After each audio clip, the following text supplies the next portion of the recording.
Bismillahirrahmanirrahim. Alhamdulillahi rabbil alamin. Wa bihi nasta'in ala umurid dunya waddin. Asyhadu an la ilaha illallah wahdahu la syarika lah. Wa asyhadu anna sayyidana Muhammadan abduhu wa rasuluh. Allahumma salli wa sallim wa barik ala sayyidina Muhammadin al-amin wa ala alihi wa sahbihi wa tabi'in wa tabi'it tabi'in wa man tabi'ahum bi ihsanin ila yaumiddin. Amma ba'd.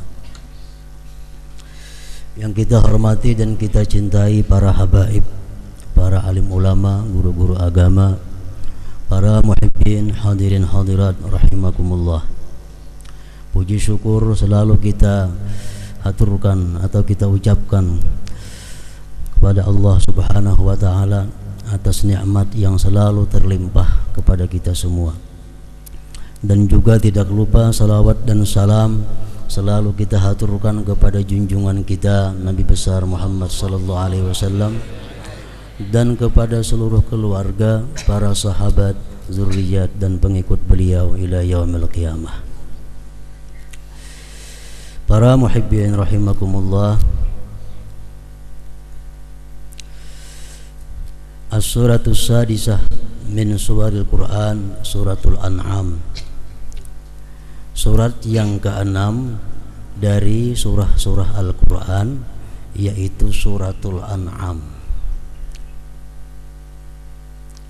Makiyatun, suratul An'am ini makiyah, artinya diturunkan kepada Rasulullah sallallahu alaihi wasallam sebelum beliau hijrah ke Madinah.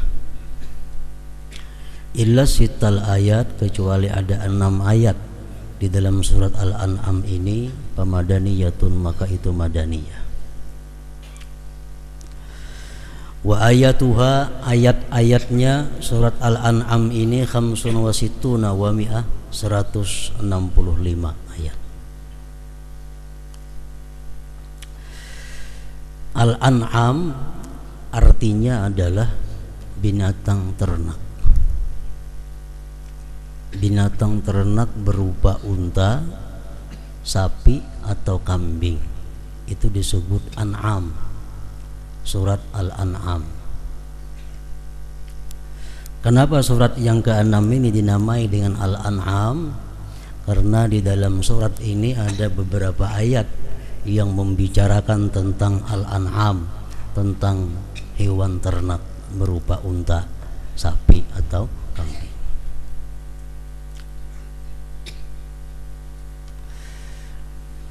Sebagaimana tersebut di dalam ayat 136, di mana Allah Subhanahu wa taala berfirman, wa ja'alu lillahi mimma zara'a minal harthi wal an'am nasiba faqalu hadza lillahi biza'mihim wa hadza li syurakaina fama kana li syurakaihim fala yasilu ila Allah wa ma kana lillahi fa huwa yasilu ila syurakaihim sa'a ma yahkumun. Ini salah satu ayat yang membicarakan an'am, hewan ternak tadi. Tafsir daripada ayat tersebut adalah mereka orang-orang kafir, khususnya kafir Quraisy, menjadikan untuk Allah sebagian dari hasil ladang dan ternaknya, seraya berkata, ini untuk Allah menurut dugaan mereka, dan ini untuk berhala kami. Apa-apa yang untuk berhala mereka tidak boleh diserahkan kepada Allah, tapi apa-apa yang untuk Allah boleh diserahkan kepada berhala itu. Amat jahat sekali keputusan yang mereka putuskan itu. Tafsir daripada ayat 136 surat Al-An'am tadi.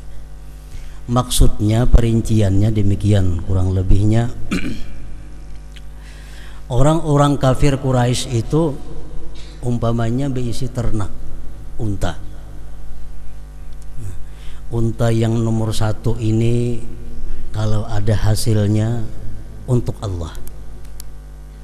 Artinya untuk Allah itu mereka gunakan untuk membantu fakir miskin, membantu anak yatim, atau menjamu tamu-tamu yang datang kepada mereka. Kemudian unta yang nomor 2 ini ujarnya kalau nyakaina berhasil, unta yang nomor 2 ini untuk berhala-berhala. Maksudnya untuk pemelihara berhala-berhala itu, perawat berhala-berhala itu. Ini kalau unta nomor 1 beranak hasilnya untuk Allah. Kalau unta yang nomor 2 beranak untuk berhala.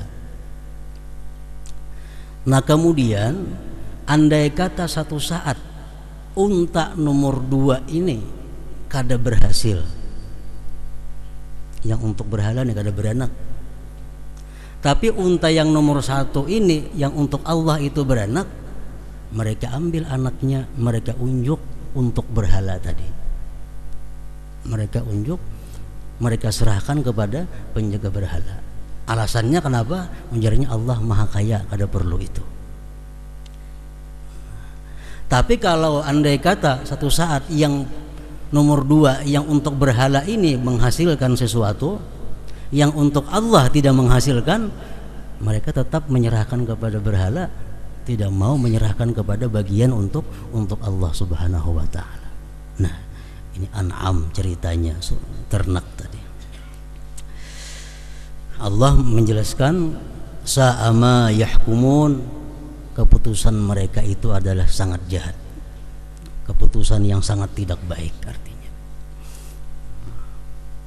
para muhibbin rahimakumullah, kejadian-kejadian seperti tersebut di dalam cerita tadi mungkin ada, terdapat atau dijumpai di antara kita kaum muslimin dan muslimat,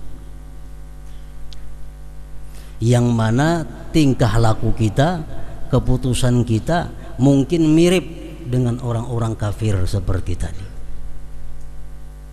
Contohnya, kalau kita umpamanya ekonomi kita lancar, untuk makan beres, untuk pakaian beres, untuk perjalanan beres, untuk perhiasan beres, untuk sosial kemasyarakatan, sosial keagamaan beres. Itu kalau usahanya lancar. Satu saat usahanya ini berkurang, usahanya ini macet, kadang-kadang yang dipotong pertama untuk sosial dihilangkan, kada ada lagi. Tapi untuk makan kita kada mau mengurangi, untuk pakaian kada mengurangi. Tapi kalau orang beintaan lagi macet usaha karawa. Nah perbuatan seperti itu mirip dengan jahiliyah. Dan Allah mengatakan sa'ama yahkumun, itu keputusan yang sangat jahat. Bila sudah usaha macet, nah untuk Allah macet. Tapi kalau untuk makan kada mau mengurangi, jatah makan, jatah pakaian kada mengurangi. Nah kalau kita berperilaku seperti itu, kita dikatakan Allah mempunyai satu keputusan yang sangat jahat. Contoh lain lagi, umpamanya kita ada mempunyai 2 anak, satu anak yang sekolah agama, satu anak sekolah umum. Kalau ekonomi kita lancar, ini anak lancar kedua-duanya sekolah. Tapi kalau ekonomi merusut, nang diampihi kira-kira nang sekolah agama ini biasanya, nang sekolah pesantren diampihi ongkosnya macet. Tapi nang sekolah SMP kata diampihi, ini praktik kafir jahiliyah. Nah Allah mengatakan sa'ama yahkumun, ampihi kedua-duanya, nyaman kada sama lawan orang kafir. Kalau lebih baik lagi ampihi nang sekolah umum, nang sekolah agama Allah tarusakan dengan biaya yang ada. Nah macam itu mestinya kalau kita beriman kepada Allah dan mengambil keputusan sesuai dengan yang diridai oleh Allah Subhanahu wa taala. Walhasil dalam keadaan ekonomi apapun yang kita hadapi, bagian untuk Allah jangan dikurangi, jangan dipotong. Kalau kurangi sisit semuaan. Jadi kalau sebulan umpamanya untuk makan 500.000, untuk pakaian 500.000, untuk sosial misalnya 100.000, usaha masjid, nah semuaan dipotong. Jangan hanya untuk Allah itu ditiadakan. Nah ini meniru gawian orang jahiliyah yang beribu-ribu tahun telah lalu. Para muhibbin rahimakumullah. Surat Al-An'am ini turunnya sebelum Rasulullah hijrah ke Madinah. Beliau masih di Mekah. Lalu banyak dalam surat Al-An'am ini menceritakan tentang kelakuan-kelakuan orang kafir Mekah waktu itu. Nah, sambungan ayatnya 137 surat Al-An'am, wa kadzalika zayyana likatsirin minal musyrikin qatla auladihim syuraka'uhum ila akhir ayat. Artinya seperti demikianlah memperhiasi itu syaitan-syaitan kepada kebanyakan orang musyrik waktu itu membunuh anak mereka. Maksudnya membunuh anak perempuan. Membunuh anak perempuan merupakan perilaku jahiliyah.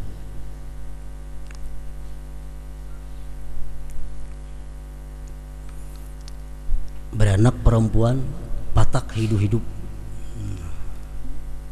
wa'dul banat istilahnya. Itu karena mereka digoda oleh syaitan-syaitan mereka. Dalam ayat lain surat An-Nahl, dalam surat yang lain yaitu surat An-Nahl, Allah menyatakan, wa idza busyira ahaduhum bil unsa dhalla wajhuhu muswaddan wa huwa kadhim. Bila dikabarkan kepada mereka bahwa istrinya melahirkan anak perempuan, maka wajahnya menjadi hitam dan menahan kemarahan. Itu orang jahiliyah dahulu. Kalau ada yang mengabarkan tuh bini ikan beranak, anaknya bini-bini, marahnya, muhanya hitam karena kazim, menahan marahnya. Yatawara minal qaumi min su'i ma busyira bih. Dia berhindar daripada tengah-tengah orang banyak karena merasa jahatnya itu kabar yang dia terima. Ayumsikuhu ala hunin am yadussuhu fit turab. Akhirnya dia menyimpulkan satu di antara dua.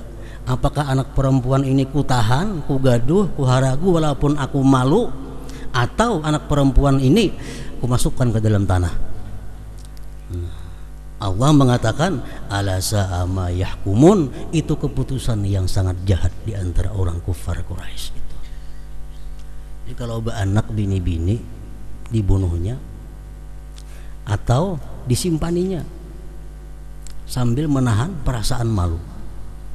Kenapa orang-orang kafir itu waktu itu kada katuju anak bini-bini ini? Sebabnya menurut para ulama-ulama ahli tafsir mengatakan salah satunya mereka takut fakir. Nah, anak bini-bini ini kadakawa dibawa berperang. Anak bini-bini ini kadakawa dibawa bekerja, beternak. Karena mun gana belaki diambil lakinya, bujung maharagu aja berapa tahun. Nah, dia bawa usaha berdagang, kadakawa. Kenapa? Karena tradisi orang Arab itu paling kada mau membawa anak bini itu ke pasar berdagang. Ada kayak kita di sini, bini anak diangkut ke toko semuaan. Orang kafir walaupun dia jahiliyah, orang kafir walaupun dia tidak Islam dahulu itu kada mau bawa anak binian ke toko, apalagi bini bawa ke toko berdagang, paling kada mau. Nah, jadi bila dapat anak bini-bini merasa rugi. Nah, perilaku seperti ini masih berlaku walaupun mereka yang sudah Islam waktu itu. Orang yang hanya masuk Islam, ada kabar anaknya dapat bini-bini, sedih. Akhirnya Rasulullah sallallahu alaihi wasallam menyampaikan satu hadis, man kanat lahu unsa falam ya'idha walam yuhinha walam yu'sir wuldahu 'alaiha adkhalahu Allahul jannah, rawahu Abu Daud wal Hakim. Sampai-sampai Nabi berkata, ujar Nabi kita, barang siapa baginya dapat anak perempuan dan tidak dikuburnya, tidak dihinakannya, tidak direndahkannya daripada anak laki-lakinya, Allah masukkan dia ke dalam surga. Adkhalahul jannah. Ini Rasulullah untuk menghilangkan satu kebiasaan di mana bila anak bini-bini itu merasa rugi. Ada lagi hadis lain yang mengatakan, man kana lahu thalasu banatin yu'wihinna wa yarhamuhunna wa yakfuluhunna wajabat lahul jannata albattata. Qila ya Rasulullah fa in kanat isnatain, qala wa in kanat isnatain wa in kanat isnatain. Rawahu Ahmad wa fi riwayati Abi Daud fa addabahunna wa ahsana ilaihinna wa zawwajahunna wa lahul jannah. Ujar Nabi kita, barang siapa ada mempunyai 3 anak perempuan, dia berikan tempat kepada anaknya yang 3 itu, yang perempuan. Dia sayangi anaknya yang perempuan itu, dia tanggung anaknya yang perempuan itu, dia didik dengan pendidikan yang baik, dan dia sayangi anaknya itu, dan dia kawinkan anaknya perempuan itu, falahul jannah, maka bagi orang tuanya adalah surga. Nah, ini untuk menghilangkan kesedihan-kesedihan para sahabat bila beranak bini-bini sedih. Akhirnya Rasulullah menyampaikan hadis tersebut. Kalau kita punya anak perempuan 3, ada yang bertanya kepada Rasulullah, kalau 2 bang wahai Rasulullah? 2 pun masuk, kata Rasulullah sallallahu alaihi wasallam. Tapi syaratnya anak perempuan kita tadi mesti 1, disayangi, jangan dikalahkan daripada yang anak laki-laki, dididik agama. Jadi anak perempuan ini dididik agama, bukan dilepas selepas-lepasnya. Dan sampai dikawinkan dia, Rasulullah menjamin falahul jannah, maka bagi dia adalah surga. Nah, para muhibbin rahimakumullah, dalam surat Al-An'am ini sebagaimana disebutkan tadi, banyak menceritakan tentang kelakuan-kelakuan jelek daripada orang-orang kafir Quraisy. Tetapi kada semua orang kafir Quraisy itu berperilaku buruk. Ada kebiasaan-kebiasaan orang kafir Quraisy yang dianggap positif oleh Allah, bahkan disempurnakan oleh Islam. Masalah ternak tadi mungkin kelakuan orang kafir nang kada baik. Mematak anak perempuan kelakuan orang kafir nang kada baik. Tapi ada juga orang-orang kafir Quraisy, orang kafir Arab Quraisy itu yang baik, yang positif. Salah satunya apa? Sidqul hadis. Orang kafir Quraisy itu jujur berkata-kata. Kayak apapunnya kada mau berdusta, walaupun terhadap musuh. Daripada saking jujurnya orang kafir Quraisy itu. Nah, perilaku orang kafir Quraisy yang bersifat selalu jujur ini diteruskan oleh Allah Subhanahu wa taala, bahkan disempurnakan lagi oleh Allah Subhanahu wa taala. Abu Sufyan contohnya. Abu Sufyan orang kafir, musuh Allah. Begitu ada yang bertanya kepada Abu Sufyan, wahai Abu Sufyan, bagaimana Muhammad orang Mekah yang tetanggamu itu?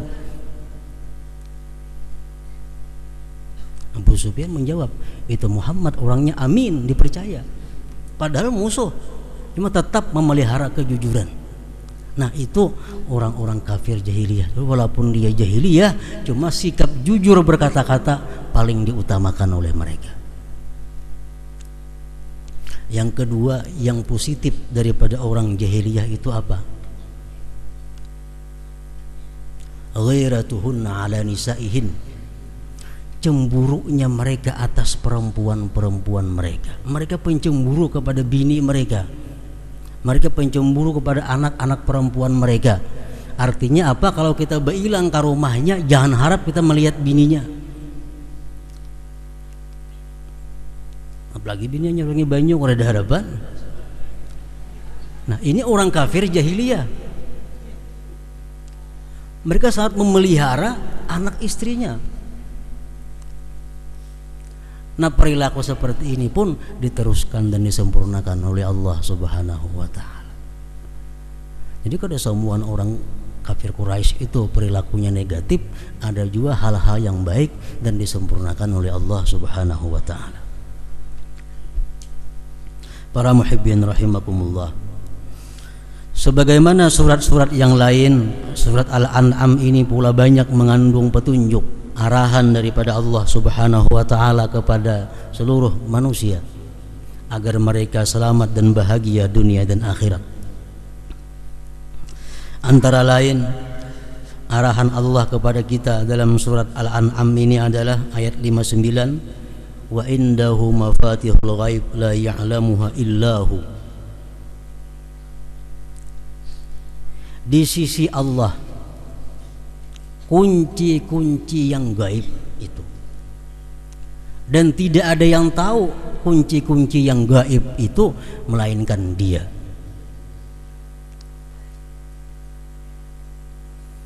Rasulullah menafsirkan itu, mafatihul ghaib khamsun la ya'lamuha illallah. Dimaksud dengan kunci-kunci gaib itu ada 5 yang tidak ada tahu seorang pun selain Allah. La ya'lamu ma taqidul arham illallah. Tidak ada yang tahu apa yang dikandung seorang perempuan itu, apa dia laki-laki atau dia perempuan, apa dia nanti penghuni surga ataukah dia penghuni neraka, apakah dia nanti orang yang kaya atau orang miskin. Tidak ada yang tahu selain Allah Subhanahu wa taala. Yang kedua, wala ya'lamu ma fi ghadin illallah. Tidak ada yang tahu esok hari apa yang terjadi. Tidak ada yang tahu selain Allah. Yang ketiga, wala ya'lamu mata ya'til matar illallah. Tidak ada yang tahu kapan persisnya tepatnya terjadi itu hujan. Jam berapa pasnya hujan itu terjadi, hanya Allah yang tahu. Yang keempat, wala tadri nafsun bi ayyi ardin tamut illallah. Tidak ada yang tahu seseorang di mana akan mati kecuali Allah. Wala ya'lamu mata taqumus saah illallah. Dan tidak ada yang tahu kapan hari kiamat terjadi, hanya Allah. Nah, ini Allah mengatakan bahwa kunci gaib yang tahu hanya Allah Subhanahu wa taala. Imam Al-Qurtubi dalam tafsir beliau mengatakan, kalau ada orang yang mengatakan bahwa besok hari hujan pasti, orang tersebut kafir. Atau pastinya kata diucapkannya dalam hati aja, esok hari hujan, tapi dalam hatinya pasti, orang tersebut murtad, kafir. Karena yang tahu hujan itu kapan terjadinya hanya Allah Subhanahu wa taala. Namun kira-kira esok hujan panipina kadep, nah itu lain lagi kira-kira, ini pasti. Atau lagi anak yang dalam kandungan itu pasti laki-laki, kafir.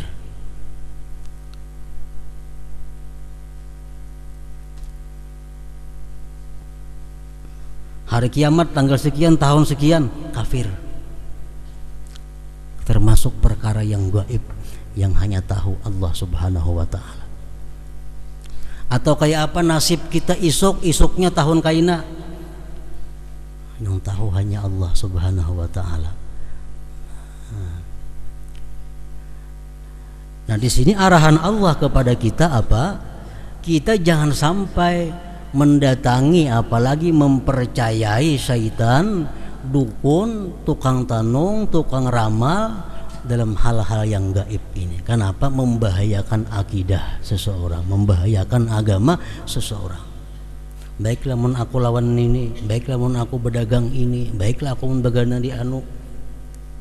Itu betakun Allah Ta'ala aturannya. Ada mohon manusia. Itu perkara gaib, la ya'lamuha illahu. tidak ada yang tahu kecuali Allah. Rasulullah mengatakan man ata arrafan,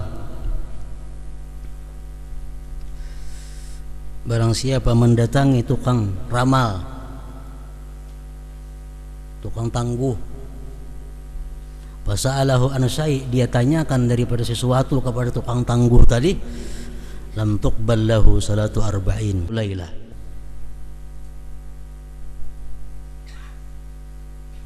tidak diterima baginya sembahyang 40 malam.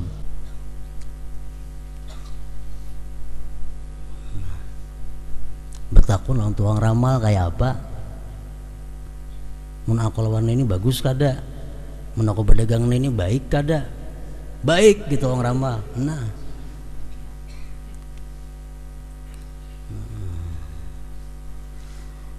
jadi perkara-perkara gaib jangan hendak bertanya kepada siapapun. Hanya kita bertawakal, berserah diri kepada Allah, berdoa agar apa yang kita hadapi ini membawa kebaikan kepada kita dunia dan akhirat. Bismillahirrahmanirrahim. Tawakkaltu 'ala Allah. Kada perlu bertakun baik kada atau untung rugi, kada perlu. Karena itu perkara yang gaib, la ya'lamuha illahu, tidak ada yang tahu selain daripada Allah Subhanahu wa taala. Para muhibbin rahimakumullah, kemudian selanjutnya yang ketujuh adalah surat Al-A'raf. Hadratin Nabi sallallahu alaihi wasallam. Al-Fatihah.